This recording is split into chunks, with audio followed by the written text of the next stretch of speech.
¿Cómo están amigos de YouTube? Bienvenidos a Nadie Me Preguntó, mi canal donde hablamos cosas que nadie me preguntó, pero tal vez le pueden interesar. Muchos me preguntaron qué estaba pasando con la ciudadanía italiana después del decreto Tajani, después de la ley aprobada por el Parlamento. Y sí, hay novedades de esta novela.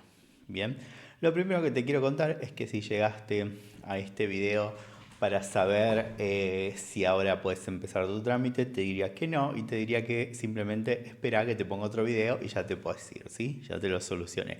Ahora, si te gusta analizar un poco más la situación desde la perspectiva de un internacionalista, soy internacionalista, no soy abogado, bien, vamos a poder charlar juntos un poco más cuáles son exactamente las novedades. Bien, las novedades es que está presentado en realidad ante la Corte Constitucional y se va a tener que expedir sobre este tema. ¿Sí?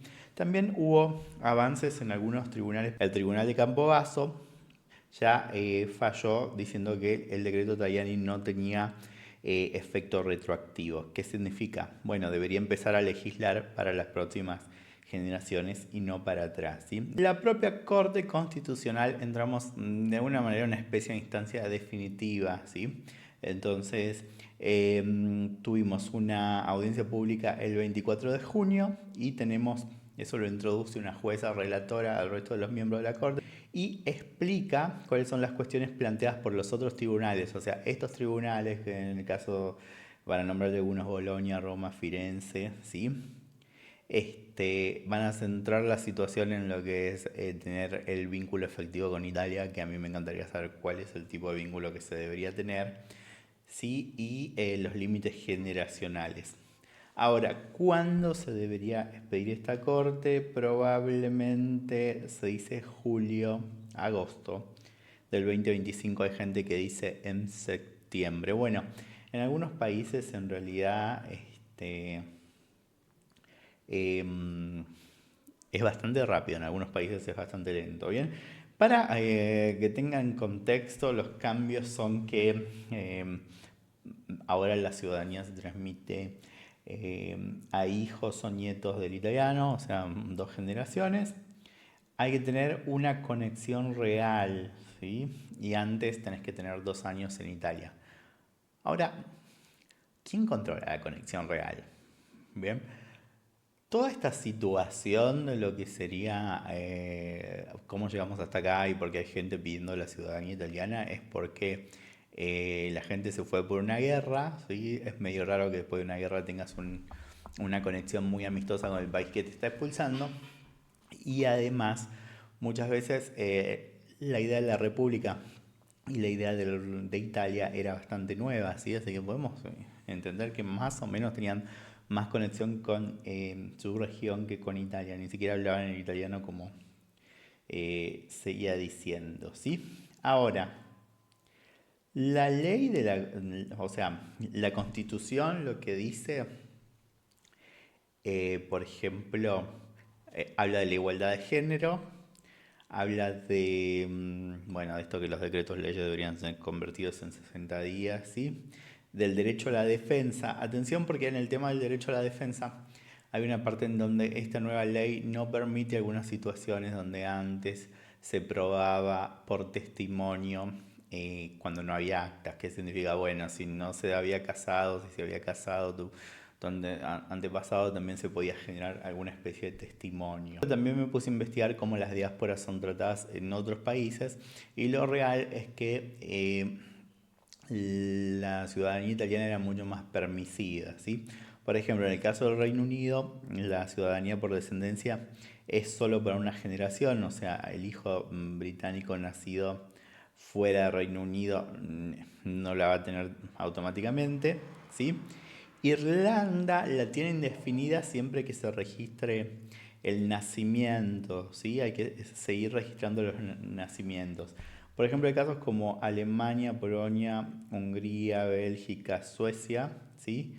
Es hasta los padres, ¿bien? Portugal y España ahora tienen leyes específicas, lo que es el retorno sefaradí, ¿bien? Nacionalidad por descendencia como, bueno, la ley de nietos. Estados Unidos y Canadá, por ejemplo, solo hasta padres ciudadanos. Estuve investigando si es un tema político de lo que sería la Unión Europea presionando. En el mundo sí hay situaciones geopolíticas, situaciones económicas que están generando grandes flujos migratorios. No es de ahora, probablemente de los últimos 10 años, donde inclusive hace que la gente se vaya a vivir a otro lado, claramente a buscar trabajo, porque está escapando de una guerra, porque está escapando de alguna situación de derechos humanos sobre todo. Bien, ahora, ¿ustedes creen que Italia en realidad no ha sido afectada? O sea, no hay italianos que se hayan tenido que ir. Sí, sí hay, ¿sí? Pueden ver un documental que dice La Deutsche Vita, se llama La Deutsche Vita en Netflix y habla de los italianos en la época, me parece, del gobierno Berlusconi, que deciden empezar a irse de Italia y iniciar a poblar Alemania o Berlín, ¿sí? Empezar a vivir ahí, sobre todo de alguna manera reflotan Berlín en esa época, que Berlín venía siendo una capital, pero algo que por ahí no era tan valorizado por los mismísimos alemanes. Después tuvo una especie de resurgimiento y ahora Berlín es una ciudad bastante interesante. El gran problema también en Italia serían los sueldos bajos. De alguna manera los jóvenes se escapan de Italia y en realidad tiene grandes partes que están muy despobladas. Ahora, ¿qué quiero decir con esto? Esta misma ley que es restrictiva para, digamos, de ahora en adelante para una diáspora, también afecta al italiano de hoy porque nada te dice que no seas diáspora vos, ¿sí? Entonces, de alguna manera, este, bueno, afectaría inclusive a los italianos que están acá ahora, no estamos hablando de los que viven en Argentina, en Brasil o en Australia o en donde sea, ¿sí? De todas formas, también hay una discusión de que especialmente esta gente que consigue ciudadanía si en realidad no estuvo mucho tiempo en Italia, se va a trabajar a otras partes de Europa y sería de alguna manera un problema para la Unión Europea. Por ello diciendo eso, si vos te vas a trabajar a un lugar donde hay actividad económica, contribuís a la creación de riqueza, pagas tus impuestos y no habría ningún problema, ¿sí? Entonces, básicamente estamos por ahí, ¿sí? Si nosotros volvemos a cuáles son los temas que se están discutiendo ahora, ¿bien? Básicamente son tres con esta nueva ley. Puede llegar a ser excesivamente restrictiva, ¿sí? Entonces hay que analizar los límites generacionales, hijos, nietos, etcétera, etcétera. Bien, y la exigencia de un vínculo real como requisito nuevo, porque esta exigencia del vínculo no está prevista en la Constitución ni en la ley. Además es medio difícil entender cuál es la existencia de un vínculo real. Por ejemplo, si es pizza con ananas, claramente te quitan la nacionalidad, y si sabes dos temas de Rafael Acarrá te la darían. Es medio raro, ¿sí? Y no es joda esto que acabo de decir, por más que suena joda, sigue siendo cultura. Bien, la diáspora normalmente suele estar muy orgullosa de su italianidad y además lo presenta como un valor. Hay muchos chistes, sobre todo en Brasil, donde uno dice, ay, tengo que decir que hago CrossFit o tengo que decir que tengo pasaporte italiano. Bien, otro tema que se está tratando es la retroactividad, que es cuestionable, ¿sí? El decreto está declarado sin retroactividad, pero impone lo que yo te decía, limita a las generaciones. Bien, y en el marco constitucional simbólico también se pone en relieve el impacto sobre millones de descendientes en el extranjero y algunos valores del vínculo de sangre que la Constitución ampara. Ahora, si tu pregunta es ¿qué voy a hacer? Nada, seguir esperando lamentablemente. Yo creo que también mucha gente decía, bueno, es un tema de que hubo curros y de que la gente en realidad se aprovechaba de esta especie de zona gris en la legislación donde te permitía que, bueno, te quedes, alquiles y etcétera, etcétera. Pero también lo real es que la burocracia en Italia es muy deficiente. Y también lo real es que si tenemos un debate serio sobre esta situación, podríamos inclusive mejorar la práctica. Yo no soy abogado, no soy constitucionalista, obviamente he estudiado derecho constitucional, bueno, una serie de cosas, pero soy internacionalista y soy politólogo. Lo que me gustaría a mí es desarrollar de alguna manera futuros programas para que uno se pueda insertar, bien, o colaborar en algún tipo de proyecto a nivel local.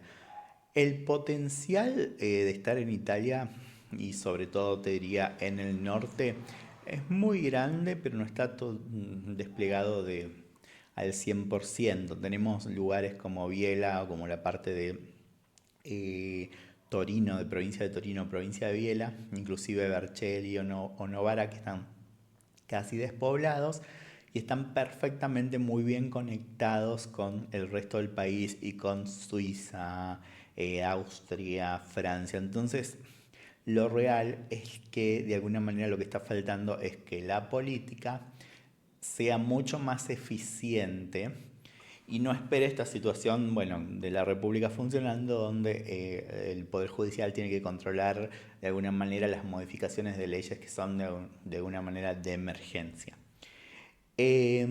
Otra cosa es que de alguna manera el proceso tendría que ser mejorado. ¿A dónde quiero ir después de dar vueltas y vueltas con todo este tema? Es bastante restrictivo que uno venga a Italia y tenga que aplicar por una ciudadanía desde Italia, como lo planteaba la ley. ¿Por qué? Porque tenés que invertir en alquilar un departamento, que a veces se hace trámite gestión, gestor, y claramente por todo lo que es que no te conocen o que no saben si trabajás o de qué vivís, te van a cobrar más o te van a pedir eh, que adelantes un dinero. Entonces, venir a Italia, si bien hay gente que lo hizo muy gasoleramente, no es para cualquiera y eso ya es restrictivo porque la ley tendría que ser igual para todos. Entonces, yo felicito que de alguna manera haya una discusión sobre el tema. Tal vez estamos en las partes más candentes donde, bueno, todo el mundo se expone. Todo el mundo expone. Por cierto, en esta audiencia no se presentó el Estado, ¿sí? No se presentó ninguna parte del Estado. Y realmente podría ser un poquito más justo ese acceso, ¿sí? Sin intermediarios, sin corrupción y sin curros. Y además algunos procesos, por ejemplo, eran, bueno, ahora tenemos algunas fallas en los procesos, por ejemplo, una familia donde ciertos miembros tienen la ciudadanía podría ser una prioridad que el resto de los miembros la quieran, ¿bien? O que cada persona tenía que meter de vuelta un trámite separado cuando otros ya lo habían hecho. O sea, no hay un sistema que te diga, bueno, a vos te falta solo un papel porque ya hay 20 papeles que los presentó tu primo, los presentó tu hermano, los presentó. Entonces eso es lo que se debería corregir, ¿sí? Bueno, espero que si estás en una situación de ansiedad o si esto te está creando demasiados problemas, espero que la situación pueda caminar.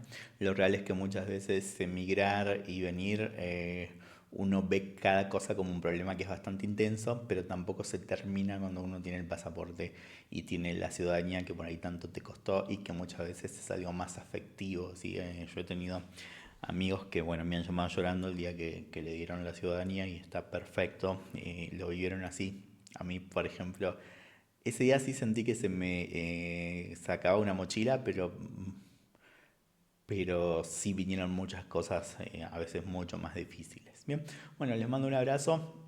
Realmente no es de los temas que a mí me gusta hablar porque yo preferiría hablar de proyectos, preferiría hablar de otra cosa, pero lo real es que también vale la pena la opinión para que se queden tranquilos o para que sepan esperar, ¿sí? Que tengan un excelente día, tarde, desde donde sea que me están viendo. Un abrazo.